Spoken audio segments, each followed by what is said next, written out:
Bismillahirrahmanirrahim. Assalamualaikum warahmatullahi wabarakatuh. Waalaikumsalam warahmatullahi wabarakatuh. Alhamdulillahillazi allafa baina qulubina fa asbahna bi ni'mati ikhwana. Ashhadu an la ilaha illallah wahdahu la syarika lah wa ashhadu anna sayyidana Muhammadan abduhu wa rasuluhu la nabiyya ba'dah. Wa ja'al haqq wa jahaqal batil innal batila kana jahuqa. Alhamdulillah, pertama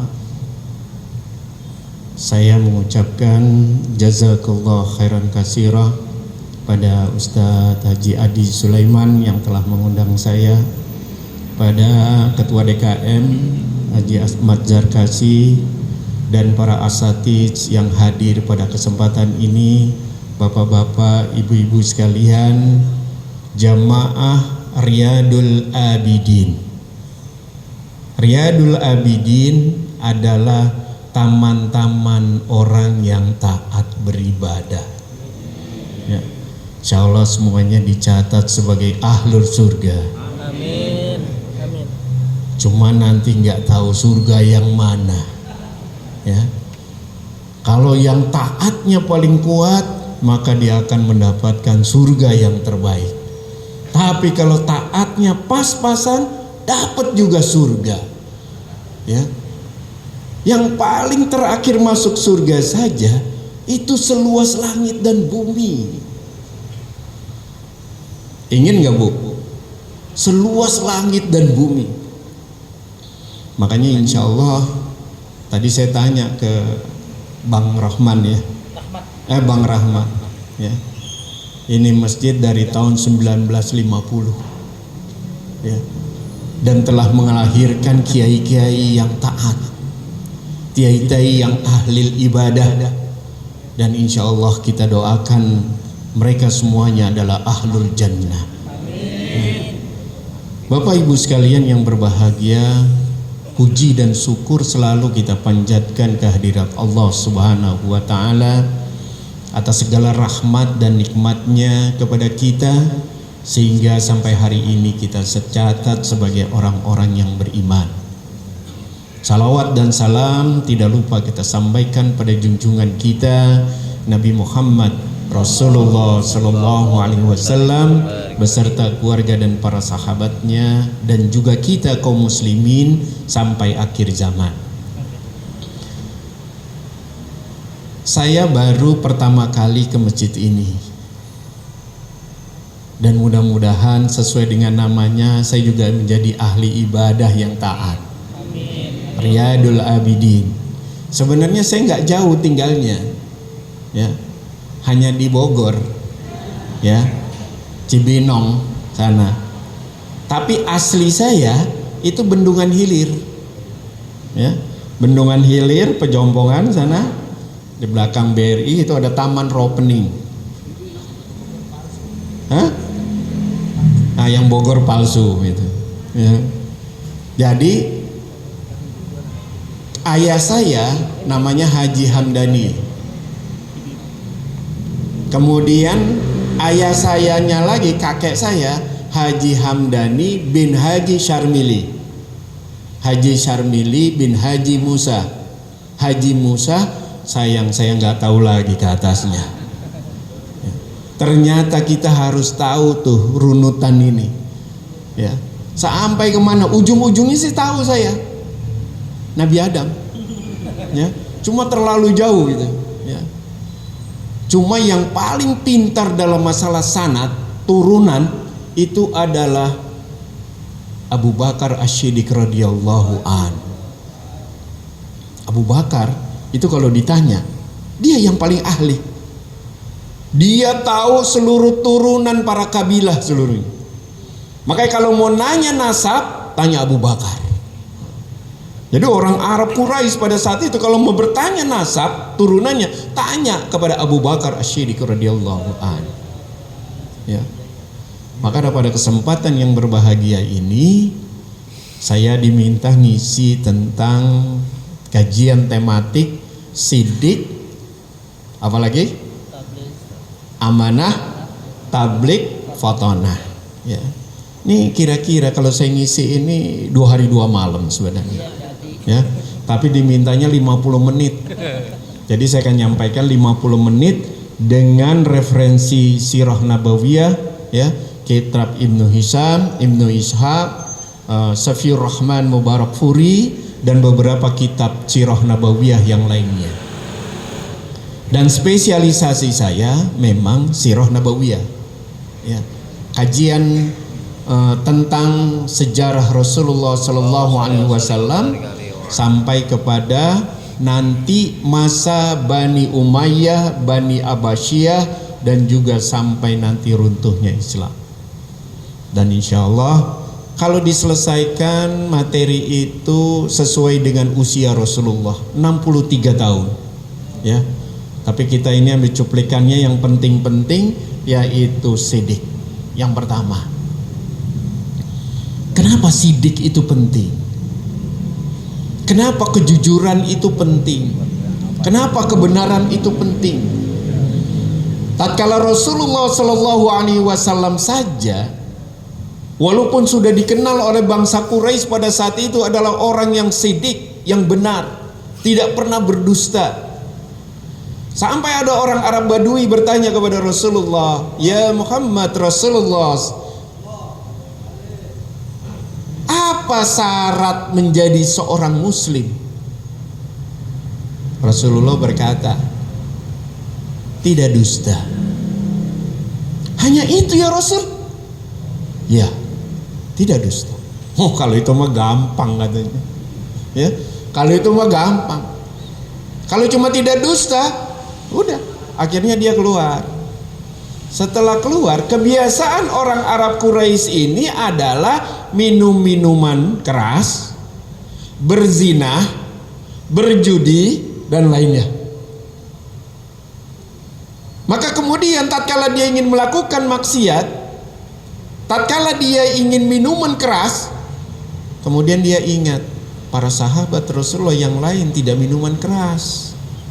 Nanti aku ditanya oleh Rasulullah pada saat bertemu, apa yang kau kerjakan hari ini? Masa aku tanya, kau jawab, dan aku berdusta. Sedangkan syaratnya cuma satu, aku tidak boleh berdusta. Ya kan? Waduh, nggak jadi deh. Akhirnya apa? Dia ingin berzina. Kemudian ingat pesan Rasulullah Sallallahu Alaihi Wasallam, aku nggak jadi berzina. Kemudian ingin melakukan kemaksiatan lain, selalu ingat pesan Rasulullah, engkau tidak boleh dusta. Sampai akhirnya ketemu dengan Rasulullah, "Ya Rasulullah, memang benar syaratnya satu, tidak dusta. Tapi efeknya ya Rasul," katanya. "Oleh karena itu ya Rasulullah, ajarkan aku tentang Islam seluruhnya."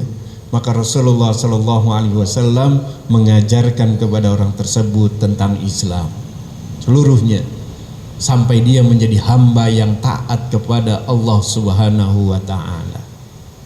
Syaratnya apa? Tidak dusta, sidik, benar.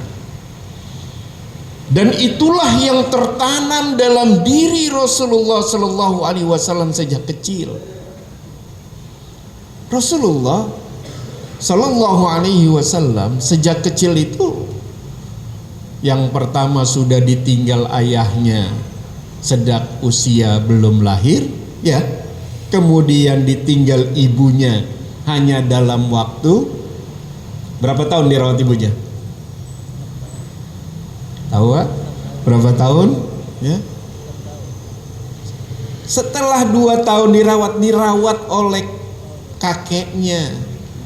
Dan kakeknya pun gak lama. Setelah itu dirawat oleh pamannya Abu Thalib. Jadi sejak masa kecilnya tidak dapat pendidikan dari ayah dan ibunya.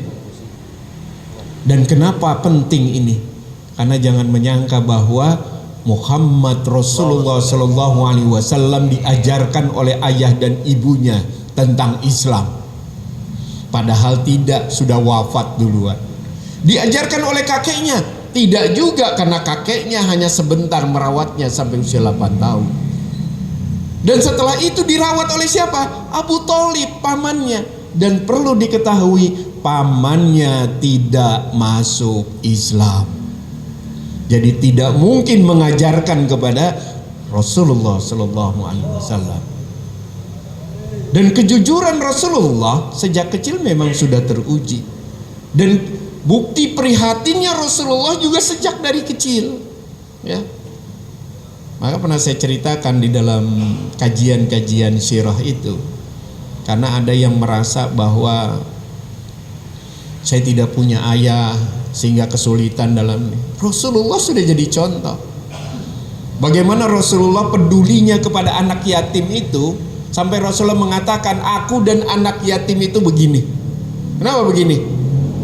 Ya, bahkan Rasulullah mendekatkan jarinya, ya, karena Rasulullah merasakan bagaimana rasanya menjadi anak yatim.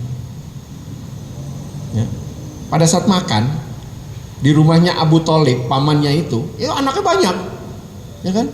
Anaknya banyak Abu Thalib itu. Pada saat makan disiapkan oleh istrinya, itu anak-anak yang lain berebut makanan. Rasulullah berebut ya? Rasulullah di pojok rumah, di pojok ruangan itu hanya nunggu saja.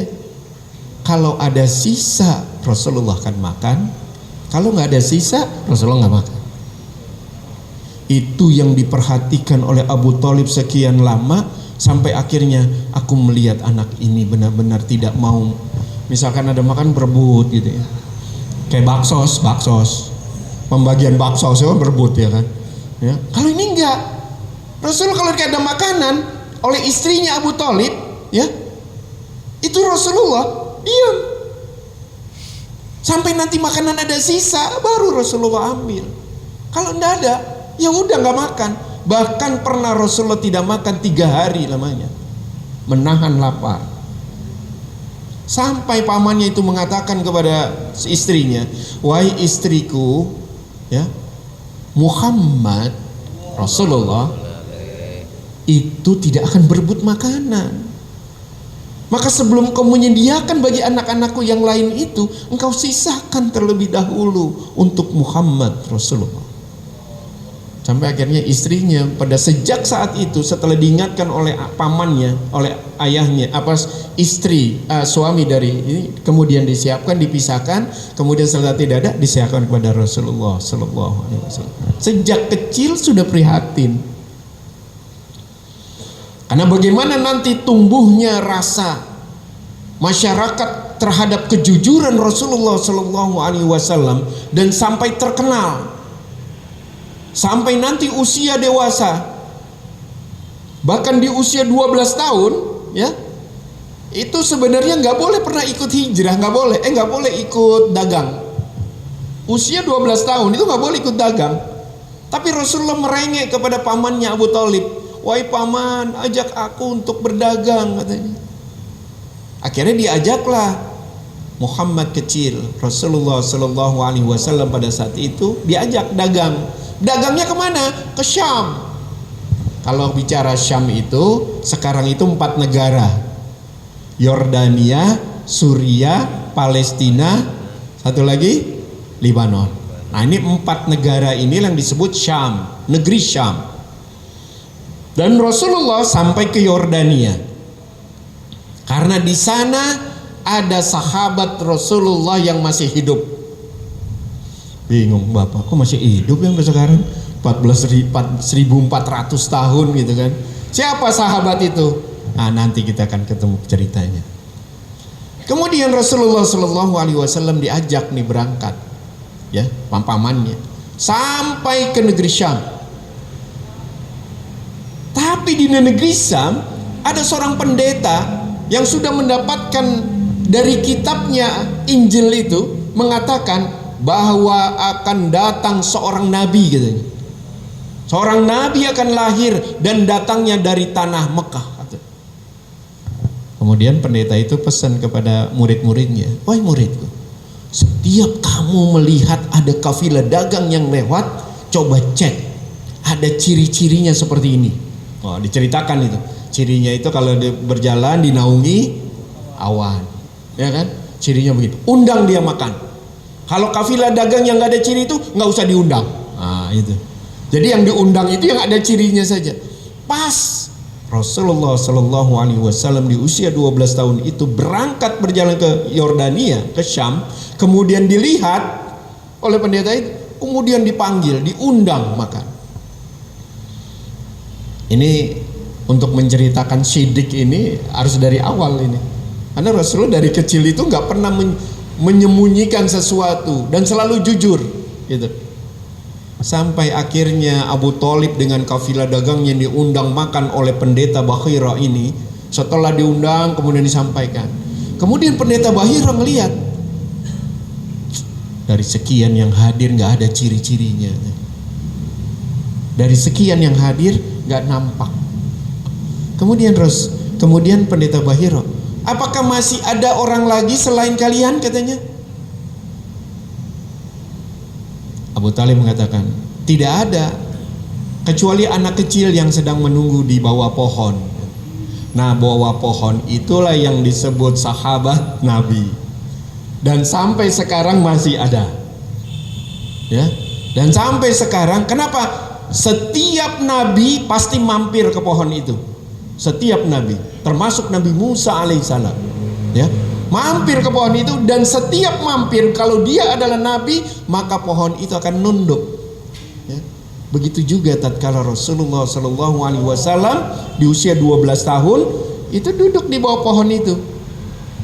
Setelah duduk di bawah pohon, kemudian pendeta Bahira datang menemui Rasulullah yang usianya masih 12 tahun, belum diangkat menjadi nabi. Kemudian bertanya, wahai nak, bolehkah aku bertanya padamu? Oh iya, silakan Tuhan, katanya. Kemudian pendeta Bahira ingin ngetes demi Lata, Uzza, Manat dan Hubal, katanya. Tahu nggak itu apa tuh? Itu nama-nama berhala, ya. Untuk ngetes sejauh mana demi Lata, Manat, Lata, Uzza dan Hubal. Apa kata Rasulullah? Dengan jujur mengatakan, aku tidak suka dengan kalimat itu, gitu. Aku tidak suka dengan kalimat itu. Apa kata pendeta Bahira? Ini salah satu cirinya, dia adalah nabi. Kemudian setelah nanya dan sebagainya, kemudian ada satu yang nggak bisa dilihat, ya, agak susah ini. Kenapa? Karena dia berada cap nubuah itu di balik bajunya, ya. Kemudian minta kepada Muhammad kecil, wahai nak, bolehkah aku lihat di belakang pundakmu? Ya. Oh ya, silakan. Akhirnya dibukalah di belakang pundaknya ini. Ada apa? Ada cap nubuah.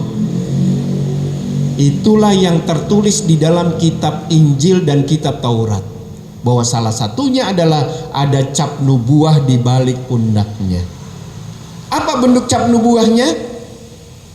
Ada hitam kemerah-merahan, kemudian ditumbuhin bulu, warnanya hitam kemerah-merahan.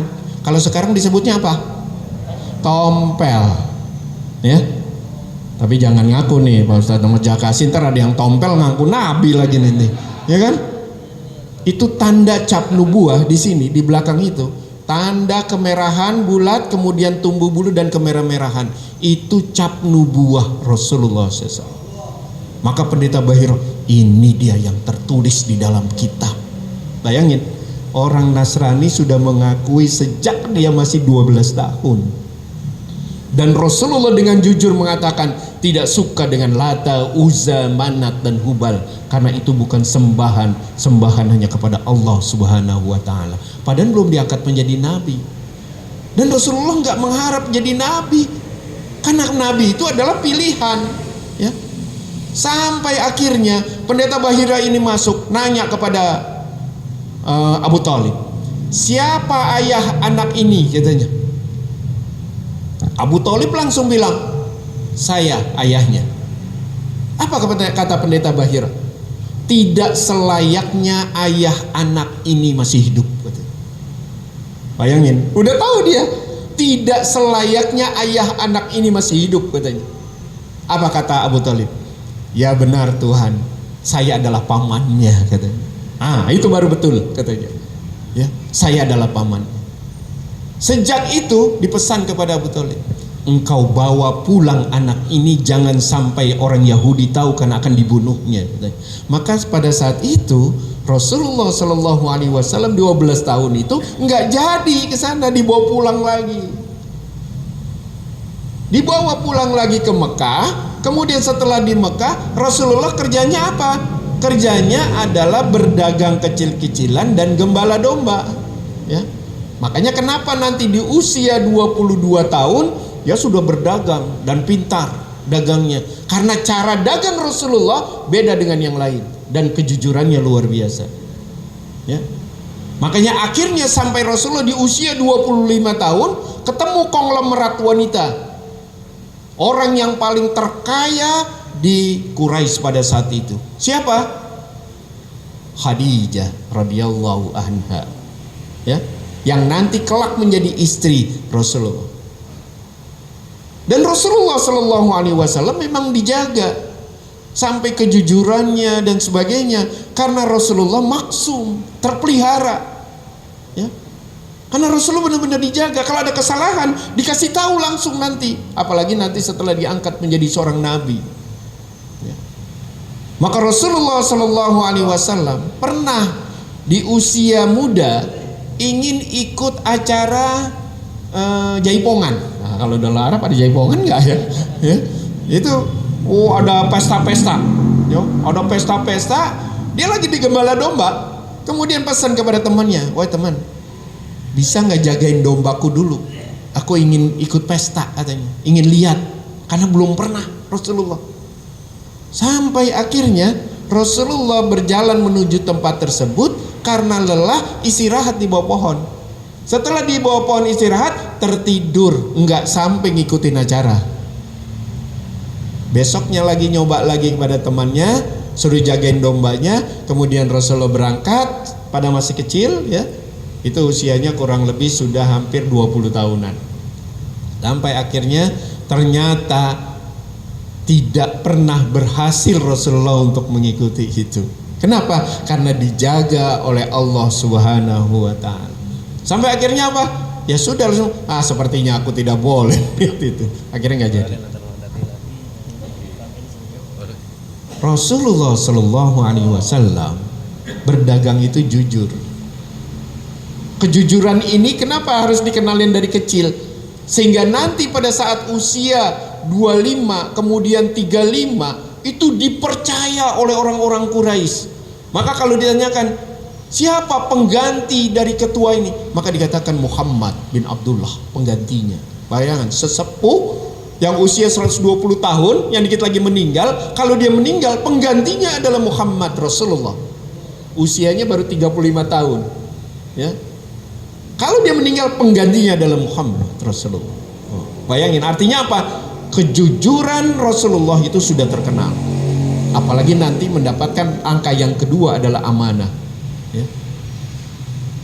Setelah itu, ini berapa menit lagi nih? Waduh nggak terasa. Saya kalau baru cerita awal ini. Ya. Sidik, kejujuran, kebenaran, akhirnya ini ditularkan kepada para sahabat nantinya. Ya. Termasuk adalah Abu Bakar yang dapat gelar apa? As-Siddiq. Gelar Abu Bakar, walaupun gelar Abu Bakar itu banyak, tapi yang paling terkenal gelar Abu Bakar adalah As-Siddiq. Ya. Jadi Rasulullah Shallallahu Alaihi Wasallam, apalagi pada saat diberikan kepercayaan oleh Khadijah. Khadijah itu tadi saya kembali lagi, dia adalah konglomerat muslimah pada saat itu. Wanita terkaya yang dilamar oleh beberapa bangsawan kepada Khadijah, semuanya ditolak. Dan itu orang kaya semua. Sampai melihat kejujuran Rasulullah dengan berdagangnya, dengan didampingi oleh Maisyarah. Pertanyaan saya, Maisyarah laki perempuan? Ini mentang-mentang tata marbutoh laki-laki, perempuan lagi, ya kan? Maisyarah itu laki-laki, ya kan? Mendampingi Rasulullah untuk berdagang dari Mekah ke Syam. Cara dagang Rasulullah itu berbeda dengan cara dagang pada saat itu orang-orang Quraisy. Kenapa? Kalau orang Quraisy bawa uang yang banyak, berangkat ke Syam, beli barang, kemudian dibawa ke Mekah. Kalau Rasulullah enggak, beli di Mekah, bawa ke Syam, jual di sana, beli lagi barang, berarti 2 kali kan? 2 kali lipat. Ya. Ada maksudnya? Ya. Beli barang, ini bisa dicontoh juga nih kalau orang yang ini nih. Beli barang, bawa ke Syam, dijual di Syam, dia beli barang yang dari Syam, dibawa lagi ke Mekah. Untungnya 2 kali.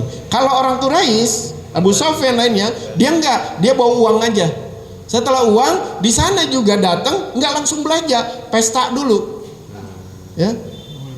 Ini acara dulu, minum-minum dan sebagainya. Kalau Rasulullah enggak, dagangnya itu pada saat berangkat itu sampai Maisyarah melihat betapa tenang dan nyamannya berdagang bersama dengan Rasulullah SAW. Padahal usia masih 25 tahun, ya. Dan cara berdagangnya unik. Setelah menawarkan kepada orang yang beli barang kepada Rasulullah, pembelinya itu mudah tawar menawarnya, nggak rumit. Cara gadangnya mana? Kalau ini HP harga 3 juta, Rasulullah bilangnya apa? Dari sananya 3 juta. Silakan tuan mau bayar berapa? Kira-kira ada nggak kayak dagang kayak gitu? Ini dari sononya udah 5.000 nih, padahal udah nyatut 2.000, padahal dari sononya 3.000, udah bilang dari sononya udah 25.000, ya kan? Udah untung 2.000 tuh, ya kan? Nah kalau Rasulullah nggak, cara dagangnya gitu, dari sananya harganya sekian, silakan tuan memberikan saya kelebihan berapa? Tuh sulit kan? Makanya hasilnya beda-beda, ada yang ngasih sekian, ada yang ngasih untung sekian, tapi untung, gitu kan? Tapi untung, itulah yang menyebabkan Rasulullah mudah berdagangnya. Karena Rasulullah mudah berdagangnya, maka pada saat beli barang kepada toko tersebut dimudahkan lagi oleh pemilik barang. Apa kata mereka? Engkau berdagangnya mudah, aku mudahkan kau berdagang, katanya. Itulah yang menyebabkan Rasulullah bisa kembali lagi, pulang lebih cepat dari orang-orang Quraisy lain yang berangkat menjadi kafilah dagang. Karena Rasulullah dengan Maisyarah lebih cepat, ya, karena kejujurannya, kebaikannya dan sebagainya, kembali ke Mekah, maka barang yang pertama dibeli siapa? Barang Rasulullah, ya. Belum sampai ke pasar, baru pintu gerbangnya saja ibu-ibu udah ini, ya, udah belanja semuanya, ya. Akhirnya apa? Nah, tapi di Arab jarang ibu-ibu yang belanja. Cuma permasalahannya kalau di Arab itu jarang yang belanjanya itu ibu-ibu. Yang belanjanya siapa? Bapak-bapak. Maka bapak-bapak harus tahu harga bawang goreng berapa, harus tahu harga kecap berapa, gitu kan? Itu Rasulullah tuh. Jadi belanja habis sebelum sampai ke pasar sudah habis. Dan Rasulullah jujur di sana dengan harga sekian, silakan mau beri. Ya gimana nggak laku? Keuntungannya sudah 2 kali lipat. Ya. Itulah yang menyebabkan Khadijah tertarik dengan cara dagang Rasulullah SAW.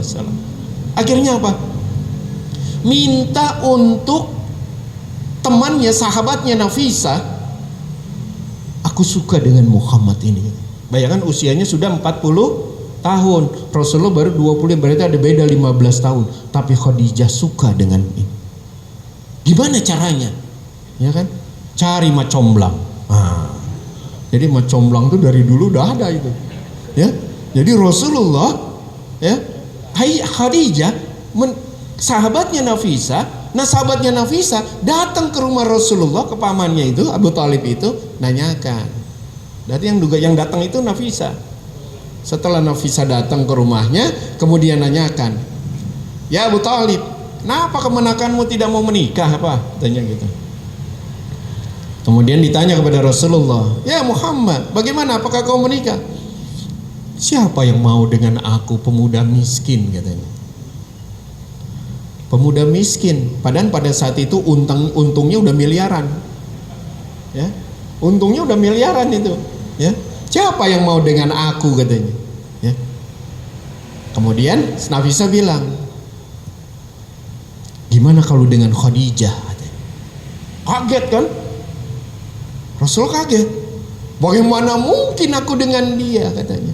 Jauh statusnya, katanya. Tapi kalau misalkan dia mau, kira-kira gimana? Padahal Khadijahnya udah mau. Ya, itu hebatnya Mat Comblang begitu tuh. Ya. Dia udah tahu Khadijahnya udah mau pasti. Ya. Kemudian tinggal nanya kepada Muhammad, gimana engkau mau? Ya kalau mau, aku juga mau, katanya. Gitu. Akhirnya datang nih Nafisah ke Khadijah. Gimana ya Nafisah? Beres. Ya beres doang dia. Kenapa? Karena Rasulullah juga udah mau. Kalau Khadijah mau, padahal Khadijahnya dari awal sudah mau. Tapi nggak mungkin wanita itu ngelamar duluan. Maka Rasulullah Shallallahu Alaihi Wasallam datang bersama dengan Abu Lahab. Oh, Abu Lahab siapa tuh? Pamannya yang nanti jadi musuhnya. Padahal nganterin, bayangin, ikut jadi besan, nganterin gitu, ya. Datang bawa bekal, bawa ini, bawa mahar, dan maharnya berapa? Masih ingat? Kurang lebih 20 sampai 40 unta. Harganya kurang lebih jadinya miliaran lah, ya. Bayangin Rasulullah pemuda masih kecil, 25 tahun tapi udah punya harta yang banyak. Kemudian ngelamar, setelah lamar udah jadi. Akhirnya punya 6 anak, 2 laki-laki, 4 perempuan, 2 meninggal. 4 perempuannya ikut masih hidup. Ruqayyah, Ummu Kalsum, Zainab, Fatimah. Yang meninggal Abdullah dan Ibrahim, Qasim dan Ibrahim. Ya. Rasulullah. Dan yang perlu diketahui, Khadijah adalah satu-satunya wanita yang dapat salam dari Allah Subhanahu wa Ta'ala sampai kepada malaikat Jibril. Ya malaikat Jibril, sampaikan salamku kepada Khadijah. Bayangin, Khadijah mendapatkan salam dari Allah Subhanahu wa Ta'ala, wanita suci. Ya. Bapak Ibu sekalian yang berbahagia, baru Siddiq, Pak. Ya. Sedangkan Siddiq saja bicaranya itu sampai nanti pada saat Rasulullah hijrah atau pada saat Rasulullah ada seorang sahabat yang ditagih hutang. Ya, masih ingat nggak? Masih ingat, Pak?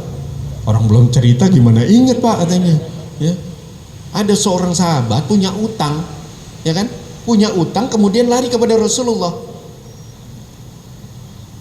Ya Rasulullah, tolong saya Rasulullah. Kenapa kamu? Saya dikejar-kejar Yahudi ya Rasulullah. Kenapa? Aku punya utang tapi belum bisa bayar, katanya. Ya. Ini Rasulullah duduk di depan rumahnya. Ini. Kemudian datang. Setelah itu ya udah kamu sembunyi, katanya. Kemudian setelah itu Rasulullah pindah tempat. Datang orang Yahudi. Ya Muhammad, apakah engkau lihat orang yang lewat sini? Katanya. Apa kata Rasulullah? Sejak aku duduk di sini, aku nggak lihat orang. Betul nggak, Pak? Betul. Kan tadinya di sini, ya kan? Datang tuh Muslim minta tolong, ya kan? Masa Muslim minta tolong datang? Lihat sini ya. Oh iya, ada tuh ngumpet. Ya nggak mungkin gitu Rasulullah. Rasulullah pindah, tapi supaya tidak dusta. Bagaimana supaya tidak dusta? Rasulullah pindah tempat. Setelah pindah tempat datang orang Yahudi kemudian bertanya, ya Muhammad, apakah engkau lihat orang lewat sini? Sejak aku duduk di sini aku nggak lihat orang. Rasulullah tidak dusta tapi bersiasa. Pada saat Rasulullah hijrah dari Mekah ke Madinah, pada saat ketemu dengan orang Arab Badui dan ditanya, min aina anta? Kalau bahasa ammanya, wa anta, kan gitu kan? Ya. Dari mana engkau, katanya? Orang Arab itu kalau nunjukin wilayah itu selalu nyebutinnya oase. Apa kata Rasulullah? Al-ma, dari wilayah yang ada airnya. Setelah itu Rasulullah jalan bersama Abu Bakar, meninggalkan karena lagi dikejar-kejar. Ya, kalau lagi kejar-kejar jangan jujur-jujur amat gitu kan. Ya, maka bilangnya apa Rasulullah? Al-ma, Beralma itu air. Orang Arab ini bilang, oh, oase yang mana ya? Sebelum dia bertanya lagi, Rasulullah udah jalan. Sampai Abu Bakar bertanya, ya Rasulullah, engkau bilang dari alma, dari air. Air yang mana katanya? Apa kata Rasulullah? Bukankah kita dari alma, air mani yang hina? Hah? Air mani yang hina? Kata Abu Bakar, oh iya katanya. Ya? Jadi Rasulullah mikirnya ke sana, dia mikirnya ke tempat, ya kan? Itu namanya bermakna ganda. Supaya apa? Karena Rasulullah sedang dikejar-kejar, dan Rasulullah nggak mau berdusta. Karena tidak berdusta maka bersiasa. Bagaimana bersiasanya? Mengelabui dia. Ya, dia mikirnya alma yang mana? Padahal Rasulullah bilang kita alma, kita semuanya dari air, setetes air mani yang hina. Kata Abu Bakar, iya, cerdas. Makanya nanti ada afatona, kecerdasan Rasulullah. Ya. Setelah jalan lagi jauh, hampir mendekati Madinah, nanti ada ketemu orang Arab lagi, datang. Kemudian temannya adalah temannya Abu Bakar. Ditanya kepada Abu Bakar, ya Abu Bakar, siapa yang bersama dengan kamu? Kata itu. Apa kata Abu Bakar? Oh, dia petunjuk jalanku katanya. Dia penunjuk jalanku. Kalau penunjuk jalanku apa? Kalau kita nih guide, ya kan? Guide, penunjuk jalan. Setelah selesai orang ini pergi, kemudian Rasulullah bertanya kepada Abu Bakar radhiyallahu anhu, ya sahabatku, kenapa engkau mengatakan aku sebagai penunjuk jalanmu? Oh, bukankah demikian ya Rasulullah? Engkau adalah penunjuk jalan hidupku katanya. Apa kata Rasulullah? Cerdas kau. Ya, cerdas. Artinya cepat belajar dari yang sebelumnya. Ya. Kenapa? Karena lagi dikejar-kejar, gitu kan? Jadi dalam keadaan dikejar dan terjepit, Rasulullah Shallallahu Alaihi Wasallam dan sahabatnya Abu Bakar As-Siddiq tidak pernah berdusta. Ya. Karena dusta ini adalah penting. Maka kalau di Indonesia orang pintar mah banyak, ya, orang pintar mah banyak. Yang sulit itu cari orang yang jujur, ya. Orang yang jujur ini yang sebenarnya dibingkai oleh Rasulullah Shallallahu Alaihi Wasallam kepada para sahabatnya, dan kuncinya adalah ada di Abu Bakar As-Siddiq. Makanya Abu Bakar digelari As-Siddiq. Kenapa digelari As-Siddiq? Karena dia yang selalu membenarkan ucapan Rasulullah Shallallahu Alaihi Wasallam tanpa bertanya. Abu Bakar itu, ya.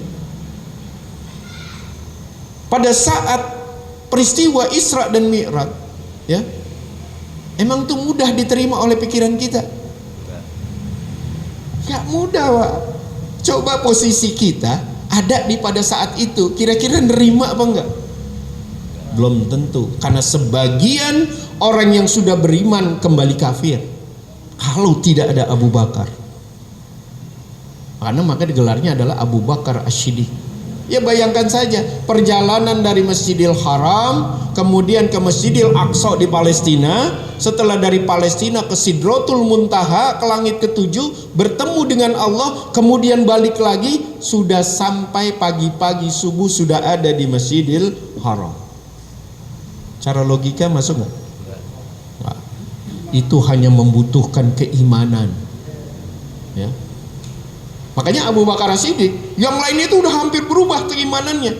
Tapi Rasulullah Shallallahu Alaihi Wasallam, akhirnya Abu Lahab itu ketemu, Abu Jahal itu ketemu dengan Abu Bakar. Ya Abu Bakar, sahabatmu mengatakan begini, begini, begini. Siapa yang mengatakan?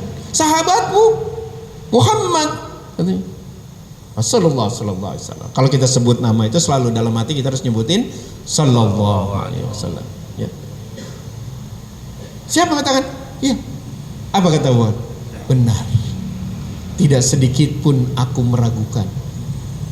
Makanya ada seorang ulama mengatakan, jika sekiranya tembok ini putih nih, ini memang putih gitu, ya.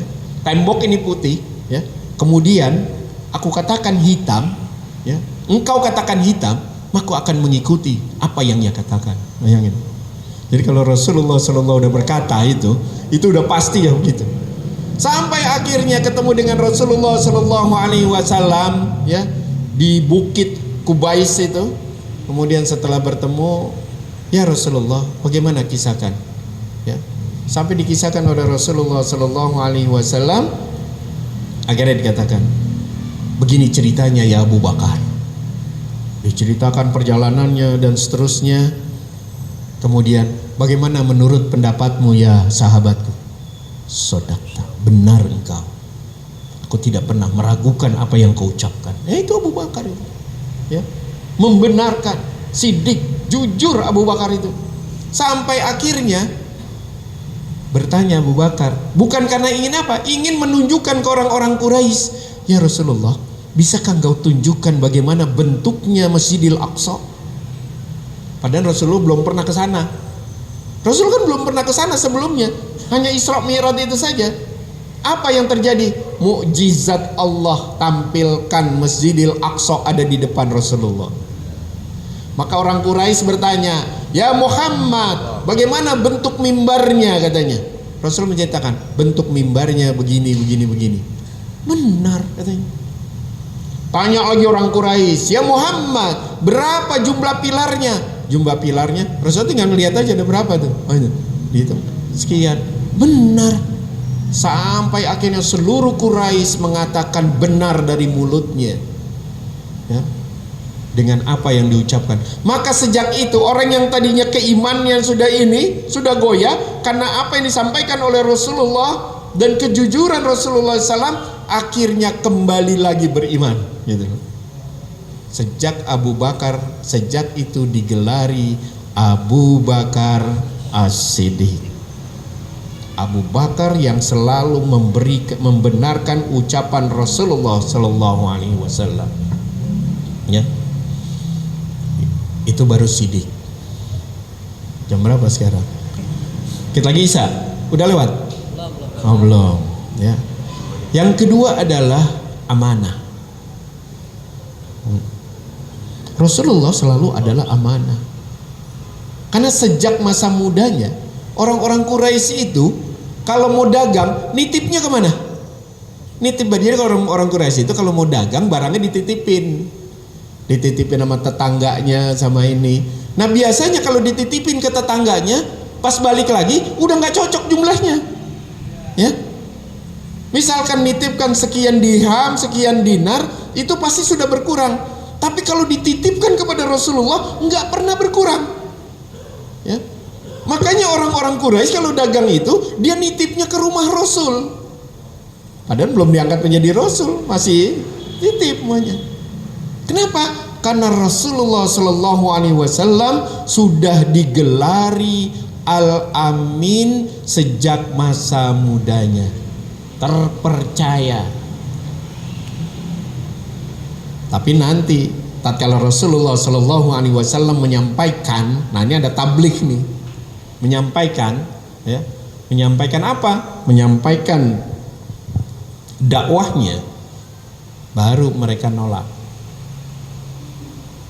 Siapa yang nolak pertama? Abu Jahal, Abu Lahab. Ada yang kenal Abu Lahab? Ada yang kenal? Udah pernah ke sono rumahnya? Rumahnya masih ada sampai sekarang. Ya. Kuburnya juga masih ada. Ya. Oh, lihat di YouTube betul itu Bapak tuh. Cepet itu. Saya udah lihat di YouTube katanya. Ya. Abu Lahab. Siapa Abu Lahab? Abu Lahab adalah tetangga rumah Rasulullah. Langsung tempet. Ya. Dan dia adalah paman Rasul. Pada saat Rasulullah menikah, dia nganterin. Pada saat Rasulullah punya anak, Ruqayyah dan Ummu Kalsum, dua anaknya Abu Lahab dinikahkan kepada anak Rasulullah Sallallahu Alaihi Wasallam. Bayangin, jadi dia adalah selain paman, dia juga besan. Ya kan besan itu. Kenapa? Karena anaknya Abu Lahab menikah dengan anak Rasulullah, Ummu Kalsum dan Ruqayyah.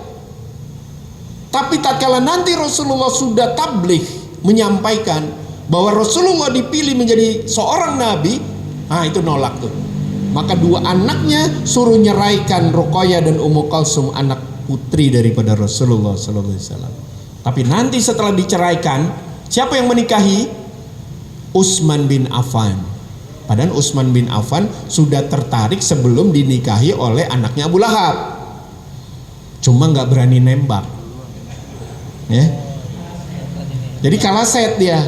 Nembaknya telat. Ya.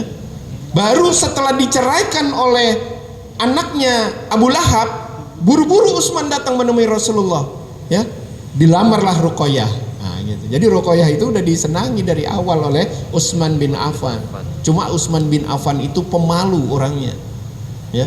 Saking pemalunya, pada saat menikah dengan putri Rasulullah sallallahu alaihi wasallam, pada saat Rasulullah datang ke rumahnya Utsman bin Affan, lampunya padam. Tapi belum ada listrik, Pak. Jadi kalau saya cerita ini bukan lampu listrik, ya, lampunya lampu pelita ini biasa. Tapi itu padam, semuanya gelap. Sampai Rasul bertanya,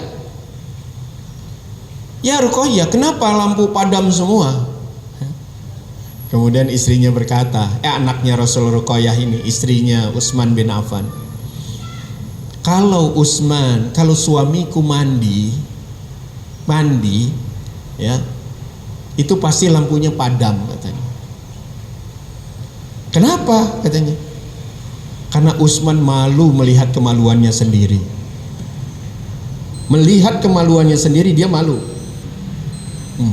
Sampai sedemikian itu, saking malunya itu Utsman. Ada yang kayak gitu? Enggak.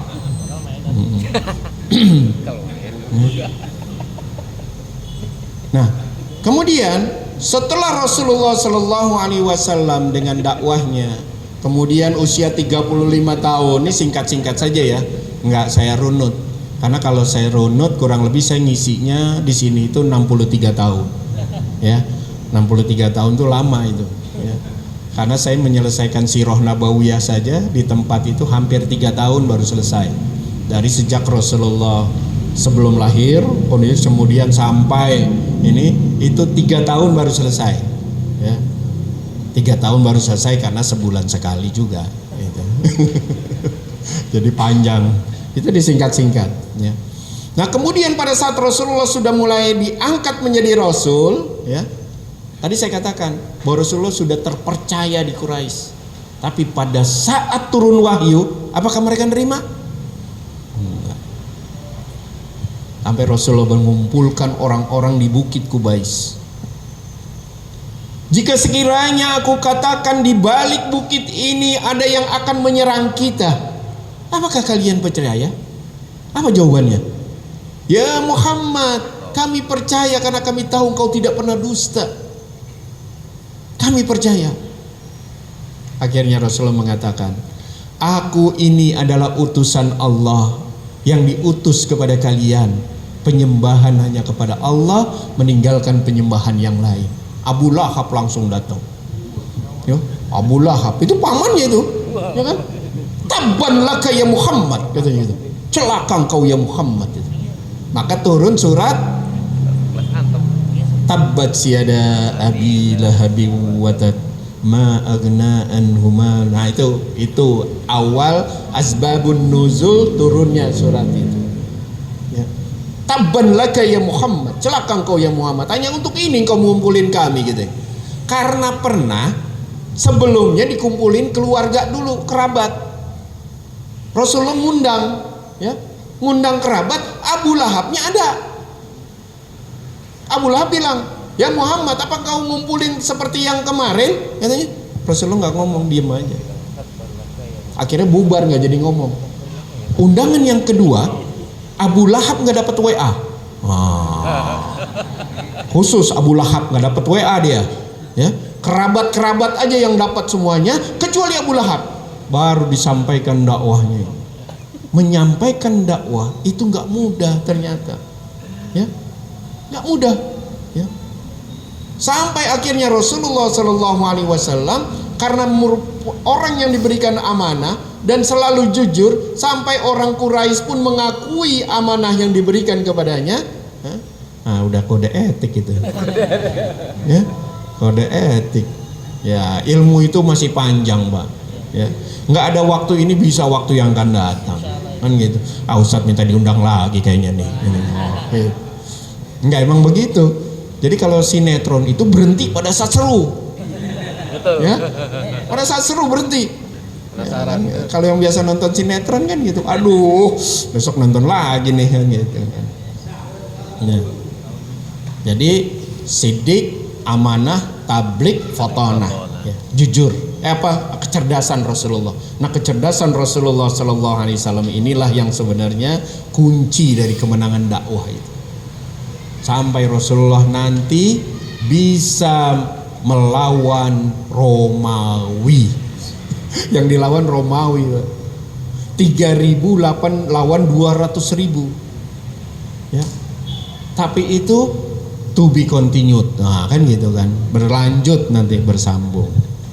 Bapak Ibu sekalian yang berbahagia, insya Allah tentang sidik, amanah, kemudian tabligh, kemudian fatonah yang belum terselesaikan, dan insya Allah nanti akan memberikan gambaran bahwa bagaimana sirah Rasulullah Sallallahu Alaihi Wasallam ini memberikan gambaran dan kemudian nanti kita aplikasikan dalam kehidupan kita. Dan ini belum sampai di sana, baru pembukaannya saja. Saya kira itu saja. Al-haqqu min rabbik fala takuna mumtarin. Yang benar datangnya dari Allah, yang salah datangnya dari diri saya pribadi. Billahi taufiq wal hidayah. Assalamualaikum warahmatullahi wabarakatuh. Waalaikumsalam warahmatullahi wabarakatuh. Alhamdulillah.